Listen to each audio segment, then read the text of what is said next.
A pain impulse arrives down the afferent neuron, and calcium ions flow into the cell through a calcium channel and cause the vesicles to move to the membrane and fuse and release their transmitter into the gap.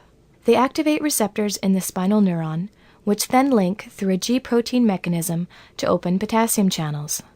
Potassium ions rush in and cause depolarization of the membrane, which propagates the action potential down the spinal neuron, hence relaying the pain message. When we add morphine, the morphine attaches to mu receptors on the afferent neuron and the spinal neuron. On the afferent side, this causes the calcium channel to close through a G protein-linked mechanism. In turn, this decreases the neurotransmitter release from the afferent neuron, so the pain impulse does not get across the synapse and beyond.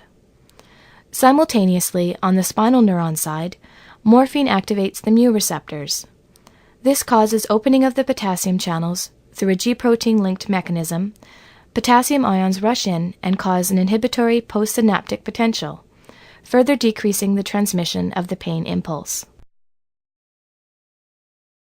At the tissue or system level, we see pain involving the locations of the afferent pain neuron, the spinal level, and the brain. When we add morphine, it acts at each of these locations to reduce the propagation and sensation of pain.